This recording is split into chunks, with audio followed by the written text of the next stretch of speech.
wasiirka wasaaradda shaqo-gelinta iyo arrimaha bulshada Marwo Hinde Jaamac Xirsi Gaani oo uu heliyo mas'uul ka socday shirkadda Aflax Spare Parts oo kamid ah shirkadaha ganacsiga ee ka jira magaalada Hargeysa ayaa waxay si wada jir ah u dhagax dhigeen dhismaha wajahada wasaaradda shaqo-gelinta iyo arrimaha bulshada oo uu maalgelin doono shirkadda ganacsiga ee Aflax Spare Parts ee magaalada Hargeysa. ugu horreyn waxa halkaas ka hadashay wasiirka wasaaradda shaqo-gelinta iyo arrimaha bulshada Soomaaliland Marwo Hinde Jaamac Xirsi Gaani waxaana hadaladeedii kamid ahaa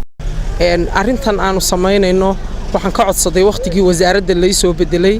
sidaad ogtihiin waxaan bilaabay ololaha nadaafadda maalinta Khamiista ee wasaaradayda taas oo aan bilicda wasaaradda iyo ta magaalo madaxdaba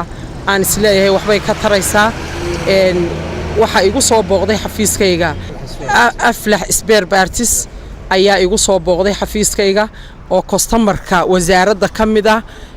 qolyaha aanu ka qaadano qalabka gaadiidka dabadeedna si ay lacagtii ay sanadada badan wax naga qaadayeen maadaama kliyanti noo ahaayeen wax noogaga soo celiyaan waxaanu ka codsanay inay noo dhamaystiraan ama naga dhisaan wajahada hore ee wasaaradda oo runtii xashiishku had iyo gooraale iyo dayac badan ay ka muuqato caasimadda bartamaheediina kamida mashruucan wuxuu ahaa fikirkayga ujeedadan ka wadayna waxay ahayd inaan wax qabadka wasaaradana taariikh kaga tago bilicda magaalo madaxda Hargeysana aan ka qayb qaato. waxa kale oo halkaas ka hadlay mas'uul ka socday Aflax Spare Parts oo ka warramay dhismaha ay shirkaddan ganacsi u fulinayso wasaaradda shaqada iyo arrimaha bulshada in aanu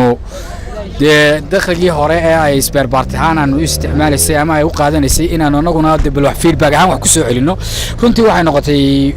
arrin wanaagsan sida waanu ka aqbalay dabeedna waxay noqotay wajahadii wasaaradda inaanu sameeyno marmarkeedii oo parkingkii hore ee wasaaradda si ay uga qayb qaadato bilicda wasaaradda taana insha Allah taala wanaga maanta aanu furnay inaanu dhagax dhigno oo u sameeyno insha Allah taala wasaaradii run ahaantiina waxaanu muwaadin kastaba ka codsanayna ama aanu leenahay dalku waa dalkeeni